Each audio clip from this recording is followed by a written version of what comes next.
This changes everything for the Dallas Cowboys. What we saw on Sunday Night Football is the blueprint for them going forward. And Rico Dowdle had the best game of his career, and I don't think he's done yet. So we'll break down his dominant game against the Steelers and much more on this episode of Cowboys Digest.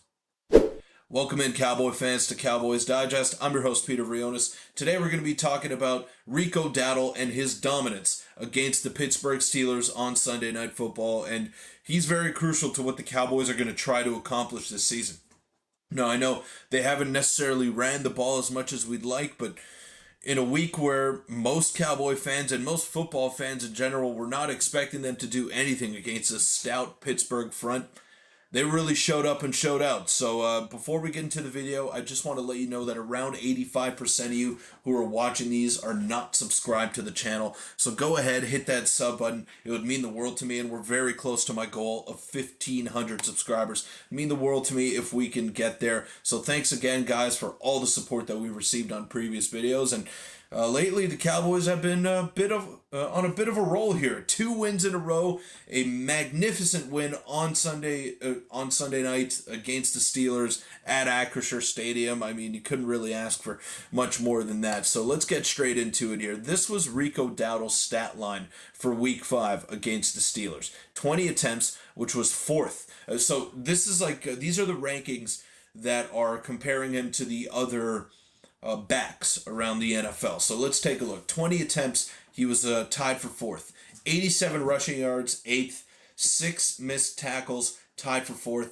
3 runs over 10 yards, which is tied for 2nd. And 6 first down runs, tied for 2nd as well. Rico Suave is finding his groove. And I know he fumbled at the end of the game, and thankfully, Dak was alert and recovered that football, because maybe he wouldn't have heard the end of it, and maybe he wouldn't have gotten as much rope as he would going forward. But still, let's not let that take away from how great of a game that he had. And we also got to remember that that was a fantastic play by the Pittsburgh Steelers defensively to go ahead and poke that ball loose. I mean, try to just punch it in. That's what you could do there on first down. But again, I think Zeke should be the one handling that carry right there. Rico Dowdle's weekly snap share plus touch count. So he was there for 50% of the snaps on Week 5, and he actually touched the ball 22 times, which was huge. He caught a touchdown pass, as I mentioned before. He had 87 yards rushing, so he was definitely involved in the offensive game plan, which is not really something that we expected going into that matchup with Pittsburgh. The whole talk was, how is Dallas going to stop Najee Harris? They did that. They neutralized anything that the Steelers tried to do offensively. Also a mix of the Steelers just not being a great offensive juggernaut either, but still, you neutralized them offensively. And the second question mark was, how are you going to be able to move the ball if you can't run? So they didn't really run much in the first half, but then once the second half came along, they committed to that. They committed to Rico Dowdle. He was the one rushing the football, and he was the one picking up first downs and keeping the defense guessing. So it was at a point in the first half where the Cowboys just had to pass, and Pittsburgh was selling out for that.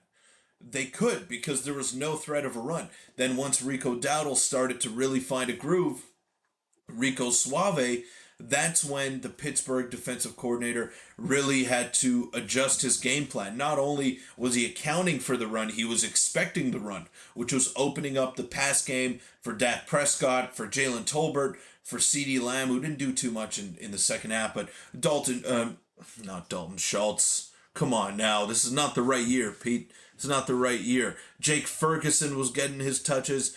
You had that amazing screen pass to Hunter Lipke. Everybody got involved, which was something that really impressed me in Week 5 against the Steelers. Everybody was in on the party, and that to me was huge. I really think that is a blueprint going forward. Yes, you have your 2 superstars in Dak Prescott and CeeDee Lamb. Those two have a special connection, and they're going to make plays all year long for you. You're expecting that out of them.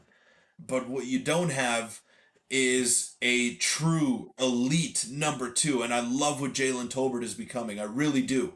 But We need to see it more often, I think. And if Rico Dowdle can run the football consistently as well, I think that just adds another wrinkle to this football team. I was very encouraged to see the Cowboys leaning into Rico Dowdle as their lead back. He is so clearly the best running back on the roster, and using Zeke and Lipke in specific situations is the way to go moving forward. And I love the work that Marcus Mosher does on Twitter, so go ahead, give him a follow. He's tapped into everything that you need to know Cowboys related. And I agree with him in terms of Zeke and Lipke really sharing those goal line carries. I don't think that is the specialty of Rico Dowdle, but he's shown a lot of patience.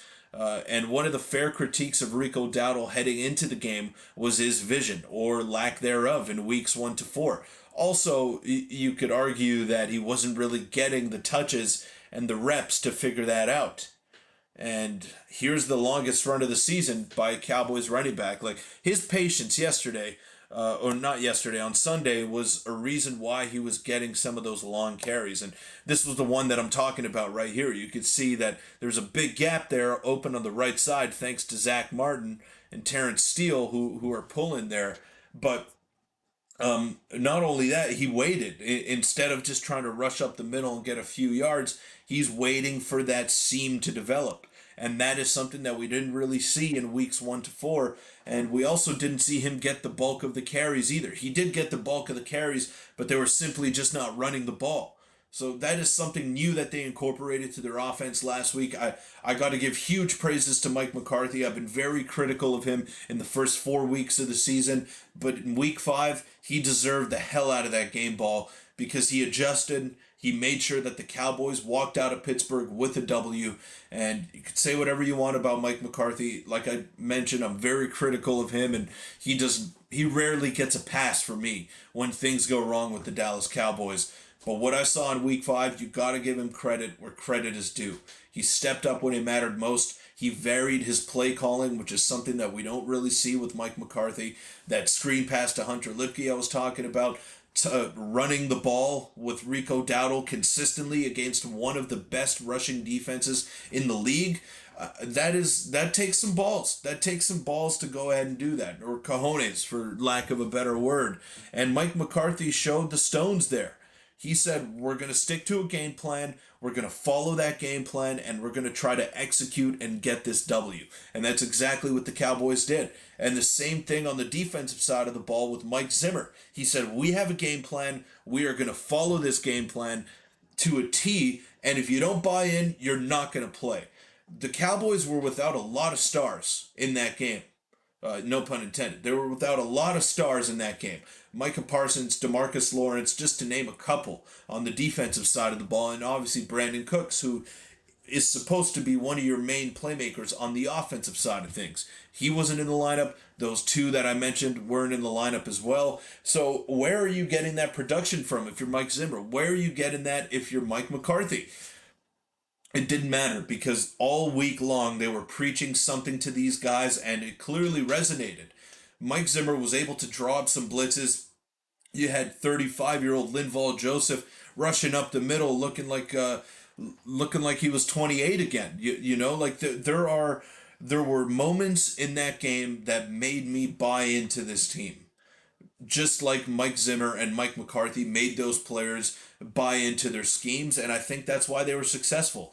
They have talent on the roster. They were missing a lot of talent in that game against Pittsburgh, but it did not seem to matter at all because they were still able to get the job done, and the players were able to follow this game plan, which ultimately led them to a victory. And if you can keep doing that week in, week out as a coach, that let's take all the sum of our parts here and work towards a goal, I think that resonates in the locker room, and I think that will allow you to be more successful. Getting W's and showing players that you can work collectively to get these W's, I think that is the way to go. And Rico Dowdle is a big part of that, which is why I wanted to focus on him for this video. But overall, I just wanted to give a huge shout out to the way that the Cowboys performed in that Week 5 matchup against the Steelers. I was very impressed. I really was, especially with that second half. They overcame a lot of adversity, a lot of flags, a lot of miscommunication between Dak and CeeDee Lamb, and just a poor game overall by Dak. Even though the numbers look kind of good at the end in the box score, 3 turnovers, not great. Okay, so he's got to clean that up. But when the time came and when he had to answer the bell, he did. He came up with that huge drive in the fourth quarter, 2 minute drill. That is what you talk about when you look at an elite quarterback. You want him to be able to execute those kinds of plays, and he did. And that fourth down throw to Jalen Tolbert, it was an absolute dime. So the Cowboys did what they had to do to get the W in a tough, hostile environment against a team that was playing pretty good football. And they're going to play another team that is playing pretty good football in the Detroit Lions on Sunday at 4:30 Eastern Time, 3:30 Central. So, guys, it's going to be a lot of fun. I'm really looking forward to that one. Let's keep the winning streak going, man. Let's make it 3. Why not us? Why not the Dallas Cowboys? They have found something, and I think they're going to stick to it heading into next week. They're getting another W. Go Cowboys. Come on now.